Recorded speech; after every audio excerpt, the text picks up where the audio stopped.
해방과 함께 나는 징병의 공포에서 해방되었다. 결혼 후 언제 끌려갈지 모르는 불안한 나날이 어깨에 나와 아내는 참으로 기뻤다. 해방이 되자 회사의 일본인 사장 등 경영진이 모두 일본으로 돌아갔다.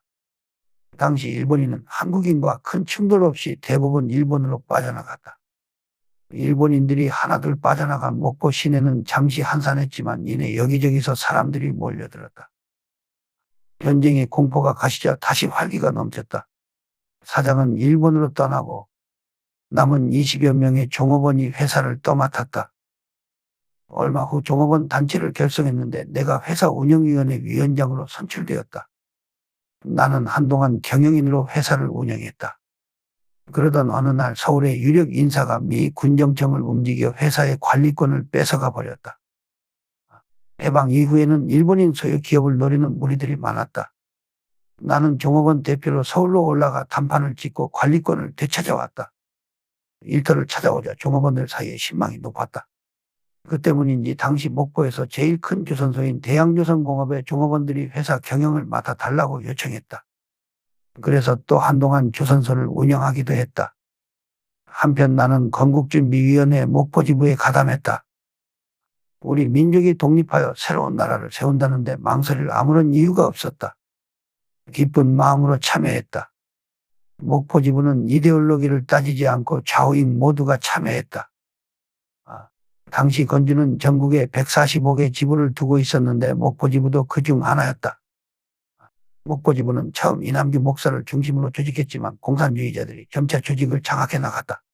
공산주의자들은 일제시대 독립투쟁을 주도적으로 전개했고 투옥된 애국지사들 중 상당수가 공산주의 사상에 심취해 있었던 만큼 해방 공간에서 그들의 입지는 넓었다. 그것은 부인할 수 없었다.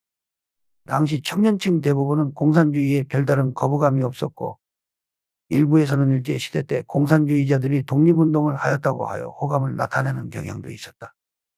나 또한 공산당에 특별한 거부감은 가지고 있지 않았다. 솔직히 일제라는 암흑시대를 겪고 난 후 나는 민주주의가 무엇인지 공산주의가 무엇인지 잘 알지 못했다.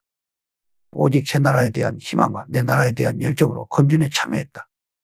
나는 목포지부의 선정부 과장을 맡아 기쁘게 일했다. 조국 재건에 청춘을 바친다는 것은 생각만 해도 벅찬 일이었다. 이보다 보람찬 일이 어디 있단 말인가.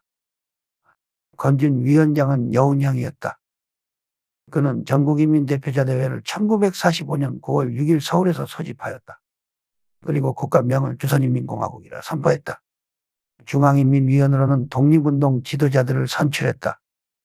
그리고 9월 14일 주석의 이승만, 구주석, 여운형을 중심으로 한 내각을 발표했다. 김구와 조만식도 포함시켰다. 그러나 정작 본인들의 승낙은 받지 않은 상태였다. 이는 미군이 주둔하기 전에 정부 구성을 마쳐 대세를 장악하려는 좌익 세력들의 계산에서 나온 것이었다. 하지만 김구는 중국에, 이승만은 미국에, 조만식은 평양에 있었다. 전국은 좌익 세력의 바람대로 흘러가지 않았다. 5월 8일 미국의 주력 부대가 인천에 입성하여 38선 남쪽은 미 군정이 들어섰다. 소련도 38선 북쪽을 장악했다. 그러나 당시의 사람들은 분단을 크게 염려하지 않았다. 때가 되면 합칠 것으로 알았고 남과 북에 들어온 미군과 소련군을 의혹의 시선으로 바라보는 사람은 많지 않았다. 그보다 눈앞에 닥친 문제는 좌익과 우익의 이념적 대립이었다. 미 군정은 여운형의 조선인민공화국을 인정하지 않았다. 공산주의 색채가 갈수록 짙어지고 정체성이 모호한 세력에게 정치를 맡길 의향이 없었던 것이다. 얼마 후 조선인민공화국이 선포되고 나자 건주는 인민위원회로 바뀌었고 목포 지부도 인민위원회 목포 지부가 되었다. 이남규 목사는 순수한 뜻이 훼손되었다며 조직에서 탈퇴했다. 나는 그래도 남아있었다. 경문을 쓰고 벽보와 전단지를 제작하거나 신문 발표용 보도문을 작성했다. 1945년 12월 해방된 조국의 운명을 좌우할 중대한 사건이 일어났다. 모스크바에서 열리고 있던 미국, 영국, 소련 3국 외무회담에서 한반도를 5년 시한으로 신탁 통치할 것을 결의한 것이다. 그러자 한반도에 엄청난 파문이 일었다. 좌파, 우파, 중도파 모두가 반대했다. 여기저기서 반대 집회가 열렸고 구호와 함성이 하늘을 찔렀다. 그런데 해가 바뀌자 여운형의 중앙인민위원회와 박헌영 중심의 조선공산당은 돌연 신탁통치를 지지하고 나섰다. 그러나 귀국한 이승만과 김구는 신탁통치에 절대 반대한다는 입장을 표명했다. 공론이 신탁통치를 둘러싸고 좌우로 분열되었다. 민족의 지도자들이 속속 귀국하였지만 민족의 갈 길에 대해 그 누구도 속 시원한 답을 내놓지 못했다. 나도 처음에는 신탁통치에 반대했다. 그러나 시간이 지날수록 다시 생각해 봐야 할 것 같았다. 당시 미국과 소련은 전우철이 문제를 싸고 첨예하게 대립하고 있었지만 단 하나 한반도 문제만큼은 신탁통치 실시에 서로의 이해가 일치하고 있었다. 나는 신탁통치는 시한부이기 때문에 받아들여야 한다는 남쪽 주둔 미군 사령관 준 아라지 중장의 주장을 곰곰 따져보았다.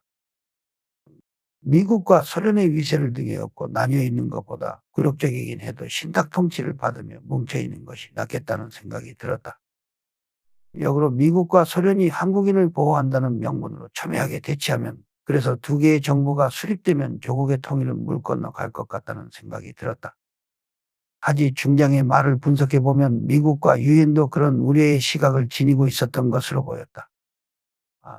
해방 공간에서 이른바 지도자라는 사람들과 그들을 둘러싼 세력들이 서로 갈라지는 모습을 보면서 슬프기도 하고 화가 나기도 했다.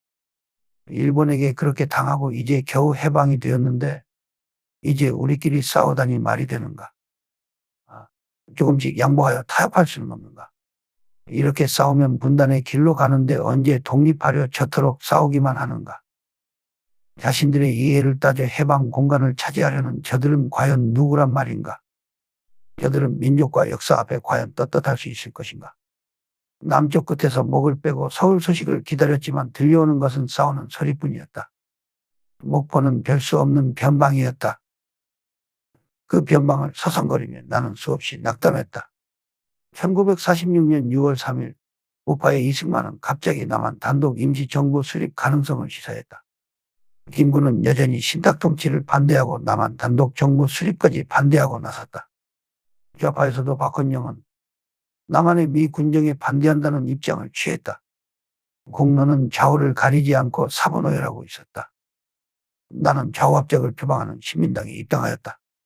신민당은 중국 연안에서 돌아온 독립동맹 참가자들이 만든 정당인데 김두봉, 최창익 등이 전면에 참여하고 있었다. 독립동맹은 평양에 본부를 두고 주로 북에서 활동하고 있었는데 1946년 2월 조선신민당이라는 이름으로 활동을 시작했던 것이다.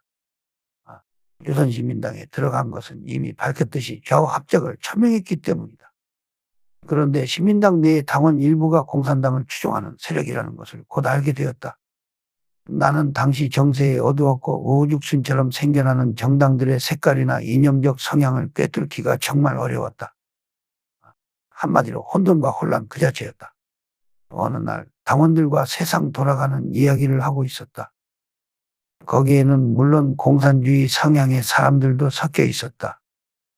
당시에는 공산주의자들은 소련을 우리 조국이라고 적기를 우리 국기라고 한다는 이야기가 사람들 입에 오르내렸다. 그러나 나는 그걸 믿지 않았다. 그래서 거리낌 없이 호통을 쳤다. 어떤 놈들이든 소련을 조국이라고 하고 붉은 깃발을 우리 깃발이라고 하는 놈은 때려 죽여야 한다. 지금 생각해도 좀 격한 말이었다.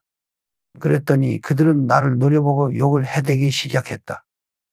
공산주의 성향의 당원들은 해방의 은인한테 그럴 수 있느냐고 거품을 물었다. 나는 다시 큰 소리로 반박했다. 은인은 은인이고 민족은 민족이지 않은가? 그렇게 말한 것이 무엇이 나쁘단 말인가? 나는 그렇게 내뱉고 자리를 박차고 일어났다. 그걸로 끝이었다. 그날 이후 조선신민당에 다시는 발을 들여놓지 않았다. 공산당과도 단호히 관계를 끊어버렸다. 그렇게 된 데는 장인에게 받은 영향이 컸다고도 볼 수 있다. 장인은 우익 계열 한국민주당 목포지부 부지부장이었다. 장인은 상당한 재력가였다. 그리고 공산당에는 늘 비판적이었다. 장인은 1927년쯤에 공산당 사람들과 함께 독립운동을 했는데 그때 그들의 행태를 보고 그들과는 도저히 무슨 일이든 함께할 수 없다는 것을 알았다고 했다. 공산주의자들과 좋지 않은 기억들이 많은 듯했다. 그래서 틈만 나면 공산당을 조심하라고 내게 일렀다. 그러던 차에 우리들의 조국 소비에트 연방 만세라든지 붉은 기가 우리의 진정한 국기라고 주장한다는 소문이 사실임을 확인하게 되었다.